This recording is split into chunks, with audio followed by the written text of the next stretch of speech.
Lorian, hace unos días, nos contabas que hace unos días, un par de días, te sorprendió lo que dijo el doctor Hugo López Gatell en una conferencia. Y una característica de las que ya conocemos de él es que siempre empieza con su frase de no hay evidencia científica.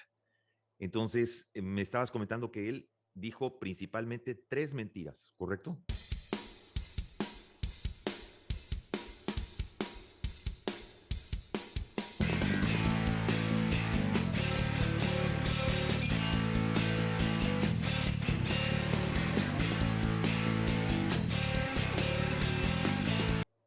Sí, y es muy preocupante. Esto a colación, o bueno, viene al tema de la politización tan impresionante que se ha hecho de la pandemia y cómo él es un manejo político el que le da a la situación, ¿no?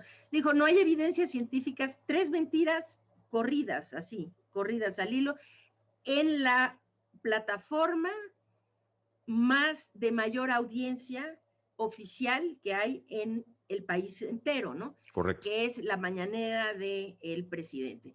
Entonces, no hay evidencias científicas de que los niños requieran vacunarse, porque finalmente los niños, pues sí se infectan, pero no les va mal. Cuando estamos viendo alrededor del mundo tantos países tomando acciones muy preocupados por este aumento en los contagios y las enfermedades severas de las poblaciones de menor edad. Aquí en México, López Gatell dice que no hay evidencia científica de que los niños requieran vacunarse. Y gracias a eso, el presidente de la República tomó la determinación de que los menores de edad en México no van a ser vacunados. No porque no van a comprar la vacuna de Pfizer para que la población de 12 a 17 años se vacunen. Esto por decreto presidencial porque el doctor López Gatell dice que no hay evidencias de que necesiten hacerlo. La segunda, que la variante Delta no es más peligrosa, cuando está poniendo de cabeza al mundo entero, ¿no? Así es. Países como Reino Unido, que tenía muy bien controlada la situación, de repente está con un repunte otra vez fenomenal que casi llegó al mismo nivel de su último repunte que había sido el peor. Estados Unidos ya muy controlado, otra vez repuntando. En Asia muchos países y etcétera, etcétera. Es decir, la variante de Delta es más peligrosa y eso lo sabemos por su mayor contagiosidad y por sus características particulares de evasión parcial, si bien es parcial, pero tiene características de evasión de la inmunidad, ¿no? Entonces, esas dos mentiras. Y la tercera es que no hay evidencias científicas de que se vaya jamás a requerir una tercera dosis de ninguna vacuna, es decir, un refuerzo adicional. Cuando esto, pues es una de las discusiones que están en la mesa ahorita más activas entre la comunidad científica y las farmacéuticas de determinar si se necesita de hecho, por ejemplo, en Israel, en donde han vacunado casi por completo con Pfizer, tienen una proporción muy grande de su población vacunada, y allá están viendo muchas de estas infecciones que en inglés les están llamando breakthrough infections, que Uh -huh. son estas infecciones que están ocurriendo en los ya completamente vacunados, ¿no? Y como en Israel tienen una prevalencia muy alta de este tipo de infecciones en los vacunados, ellos han decidido empezar a poner terceras dosis. Y lo que pues ya se sabe con claridad, no hay la indicación cuándo se va a dar la indicación del refuerzo a la tercera dosis, si a los 6 meses, a los 8, al año o cuándo. Pero lo que sí ya tenemos evidencias científicas muy claras es que la tercera dosis, por lo menos de la vacuna de Pfizer, confiere en las poblaciones de menores de edad por lo menos 3 veces más, entre 3 y 5 veces, un aumento en la protección inmunológica que genera la vacuna. Es Y en decir, las para que entienda el público, perdón, doctora, la vacuna de Pfizer, entonces es hasta el momento la que ha confirmado ser más efectiva entre la población de esas edades, en los niños. eh, es que la vacuna de Pfizer es la única que hasta ahorita, Moderna ya tiene autorización también. Sí, La o sea, las que primera son de vacuna que ARN se mensajero, autorizó, digamos. las de ARN mensajero, exactamente. Correcto. Estas son las únicas que tienen autorización para vacunar a la población de entre 12 y 17 años. Solo se puede con estas dos vacunas. Pfizer ahora activamente ya está, va a solicitar en breve la autorización para vacunar a el siguiente grupo de menor edad, que va a ser entre 5 y 11 años. Entonces, ahorita solo son las únicas vacunas que se pueden emplear en estas poblaciones de menores de edad. Pero Y que la situación de la tercera... contrastantemente se acaban de pedir, doctora, perdón, aquí en Estados Unidos se Claro, acaban de pedir 200 millones de vacunas o de dosis más que al parecer el gobierno de Estados exactamente. Unidos la está pidiendo para prevenir, para que en el momento de que la CDC autorice empezar con la vacunación en este segmento de niños de 5 a 11, al parecer lo que el gobierno de Biden quiere es estar ya prevenido y ya tener la suficiente cantidad de dosis para comenzar a vacunar. ¿No contrasta esto mucho con lo que estamos viendo en México, doctora? Sí, claro, completamente, porque la estrategia que el gobierno de México sigue no es una estrategia basada en evidencias, no es una estrategia basada en la ciencia, es una estrategia basada en la improvisación y en la conveniencia de los políticos que la encabezan. Entonces, pues claro, en todo el mundo se entiende la importancia de proteger a través de la vacunación, la inmunización, a toda la población, no solo los mayores de edad, no solo los adultos mayores, sino a toda la población. Y con esto, bueno, no hemos podido vacunar, primero no se podía vacunar a menores de 18 años. Fue un gran avance que la vacuna de Pfizer ya se pudiera emplear en la población de 12 a 17, maravilloso. En Estados Unidos, pues los vacunan ya activamente, ¿no? Y en otras partes también lo están haciendo. Ahora, pues Estados Unidos, claro, como muchos otros países, están previendo, en cuanto entre la autorización para vacunar al grupo de entre 5 y 11 años, quieren estar preparados para empezar a vacunar lo más pronto posible. ¿Por qué? Porque sabemos, estos grupos, hay algo que está ocurriendo con la variante Delta que no terminamos todavía de comprender por completo. Es decir, se tenía inicialmente la idea de que ver poblaciones más jóvenes infectadas era consecuencia de que las poblaciones de mayor edad son las que más se han vacunado. Pero ahora estamos viendo tanta frecuencia, la frecuencia tan elevada de infecciones, no solo infecciones, infecciones, enfermedad grave, hospitalizaciones en las poblaciones de menores de edad, que hay algo más además de que sea de este fenómeno, de este efecto de la vacunación. Algo está pasando que no terminamos de comprender por completo, pero lo cierto es, en muchas partes, ha subido tanto la infección y la enfermedad severa en poblaciones de menores de edad causada la infección por la variante Delta, que hay algo ahí de gran preocupación. De cualquier manera, aunque los niños y los menores de edad tiendan a padecer COVID un poco menos grave que los adultos, esto no quiere decir que no sea importante, porque los niños son transmisores de la enfermedad, Así es. ¿sí? Transmiten la enfermedad tan efectivamente como cualquier adulto. Esa es una. Y dos, los niños pueden infectarse y quizá no mueran, pero los niños tienen lo que se llama COVID largo, es decir, que quedan con las secuelas a largo plazo de haber padecido COVID. Entonces es importantísimo protegerlos. Y además, pues mientras no vacunemos a toda la población, incluidos los menores de edad, no vamos a tener protección completa para todos. Necesitamos vacunarlos a todos. Entonces contrasta, desde luego, contrasta porque pues en Estados Unidos están anticipándose a lo que ya saben que viene y lo que quieren es acelerar lo más rápido posible ese grupo de edad en cuanto se puedan empezar a vacunar. En México, en cambio, lo que el presidente acaba de decidir arbitrariamente, sin base en la ciencia, es que México, porque no se quiere gastar, ¿sí? Porque lo dijo claramente, sus palabras fueron así, no hay que ser consumistas y no hay que hacerle el juego a las farmacéuticas que solo quieren vender vacunas. Hay que, hay que cuidar el dinero y gastar primero en lo básico y en lo necesario.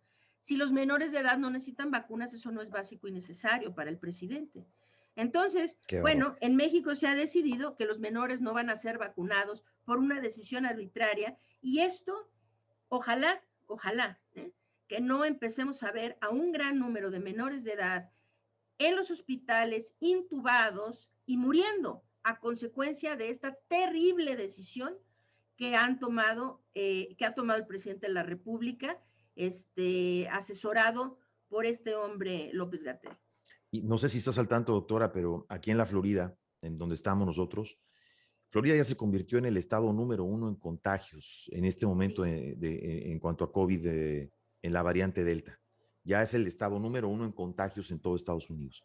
Pero además se están batiendo récords de niños que estamos viendo intubados en hospitales. Esto nunca se había visto acá ni en ningún lugar. En Inglaterra también se acaba de batir récord doctora, de niños intubados en hospitales. ¿Cómo puede ser que tengamos un presidente que esté decretando eso? ¿Y cómo podemos tener un presidente que por decreto también insiste, eh, cosa que no alcanzamos, vaya, mi lógica no me da a entender o no me da para alcanzar a entender por qué esa insistencia de volver a clases en el mes de agosto? ¿Por qué poner en peligro a la población en general, no nada más a los niños? Porque como bien lo acabas de mencionar, los niños son transmisores, pero cuando las condiciones no existen y en pleno repunte de la pandemia, se insiste que los niños vuelvan a clases. ¿No es este el peor momento para esto, doctora? Absolutamente. Este es un momento en el que no se puede regresar a clases. Vamos a hablarlo con claridad. Estamos en lo que ahorita ya es el peor repunte que hemos visto durante toda la pandemia. Es decir, a partir de las cifras del día de ayer, ya tenemos más casos activos en el país, en México, de lo que hemos tenido en cualquiera de los dos picos previos. Tenemos 32 de los 32 estados de la República en estado de repunte. O sea, ya los 32 estados están con tendencia al alza. Tenemos 8 estados cuyas curvas epidémicas ya rebasaron los dos picos previos. 11 estados cuya curva epidémica rebasó por lo menos uno de los picos previos, y todos estos 19 estados tienen aumentos, la velocidad de crecimiento de los contagios es tan acelerada que las curvas se observan crecer prácticamente en vertical. Ahora, bajo estas condiciones, bueno, y además, esta es otra de las grandes mentiras que ha impulsado en últimas fechas el doctor López-Gatell, de decir que ahorita, porque según él tenemos a mucha gente vacunada, que dicho sea de paso, México no tiene a mucha gente vacunada, porque solo el 19.4% de la población mexicana tiene esquemas completos de vacunación. Es decir, que el 80% de la población no ha sido protegida, ¿no? Entonces no es mucho, pero, ok, dice, como hemos vacunado a mucha gente, en este repunte vamos a ver muchos contagios, pero no vamos a ver los hospitales llenos, y esto no se va a ver reflejado en las muertes. Como tratando de Ese es, paliar, como paliativo exacto. para lo que Es va a decir. decir, Qué la increíble. hipótesis de este hombre es esa otra vez, contra todas las evidencias científicas, contra todas las evidencias, ¿ok? Entonces, bueno, ahora estos estados que acabo de mencionar, todos ya tienen tendencias al alza también en las defunciones. Como siempre ha pasado en la pandemia, se tarda 4, 5, 6 semanas en que las defunciones, la curva de defunciones comience a mostrar lo que mostró antes la curva de contagios, ¿no? Entonces, pero vamos para allá. El día de ayer, México, después de muchos meses, es el primer día que rebasamos 500 defunciones en un día. Entonces, esta semana fuimos de 200 y fracción a 300, a 400, a más de 500, o sea, vamos para arriba. Entonces, bajo estas condiciones no hay posibilidades de que se pueda regresar a las aulas el 30 de agosto, que es justamente en un mes de ahora, dadas las proyecciones estadísticas que se tienen de cómo va avanzando este problema, que se pueda regresar con algún tipo de seguridad a las aulas. No hay cómo. Es decir, hicieran lo que hicieran, no hay manera de hacer eso seguro cuando los contagios están completamente descontrolados, ¿no? A nivel nacional. Entonces, estamos en el peor repunte ahorita que hemos tenido, y hablar del retorno a clases, hay que decir, ¿no? Así, nunca en México se ha hablado de cómo se hace un retorno seguro. Se habla, vamos a tomar todas las medidas sanitarias recomendadas. Pero según el gobierno, las medidas sanitarias recomendadas es que las escuelas tengan gel antibacterial, tapetes sanitizantes, Pero que se hay rocíe a los escuelas, doctora, que no tienen ni siquiera agua. que no tienen ni agua potable, sí, Hay agua, claro, sí, sí. no tienen agua potable. Sí, y eso, bueno, ni siquiera se considera. Pero rociar a los niños antes de entrar con quién sabe qué, que pisen un tapete, que se les tome la temperatura, nada de esto sirve. Lo que sí sabemos es que serviría y se pueden tener aulas muy seguras, haciendo obligatorio el uso de cubrebocas a toda la población estudiantil y a los adultos que están en la escuela, uso obligatorio cubrebocas, buenas estrategias de distanciamiento dentro de los espacios cerrados, como las aulas, las bibliotecas, las oficinas, etcétera, ventilando los espacios cerrados. Es decir, se necesitan estrategias de buena ventilación por cuestiones climáticas o por arquitectura, lo que no se puede ventilar necesita equipos de filtración y se pueden tener incluso monitores de dióxido de carbono para determinar el riesgo que hay en un espacio cerrado, el riesgo de contagio que hay en un espacio cerrado. Mientras no se hable de estas estrategias, en México no podrá nunca tener un regreso seguro a las aulas. Es decir, hay que hablar de esas estrategias, implementarlas y entonces tal vez estaríamos hablando de un regreso seguro, pero claro, no lo puede haber en medio del peor repunte que tenemos. Sí, no, desde luego. Pero Estableciendo además, estas estrategias ajá, después del repunte quizá, pero no durante el repunte. Esto es un absurdo así por total. completo. Y se habla mucho también, doctora, de que el regreso tiene que ser controlado, es decir, que regresen Sí, alumnos en cierto rango de edades, porque la uh -huh. idea obviamente es claro que no se puede controlar igual a un niño de 5 años o 6 años y pedirle que se ponga el cubrebocas durante una hora de clase o durante las horas de clases, así como lo puede tomar tal vez un niño de 10 o un niño de 12 o un niño de 15 o un muchacho de 15. Es decir, se habla de un regreso paulatino, ordenado, que también tenga que ver con el rango de edades. Pero pareciera que todo esto no lo entiende el gobierno, doctora, un gobierno que Uh -huh. insiste en no hacer pruebas, que insiste en no vacunar, que apenas tiene el 20% de la población del país vacunada, que estamos viendo que la negligencia es lo que sobra en el gobierno de México. Si algo sobra, realmente no son ni pruebas, ni vacunas, ni conciencia, ni medidas. Lo que sobra realmente es negligencia y como bien lo dices tú perfectamente en tu libro, el claro manejo político de la pandemia.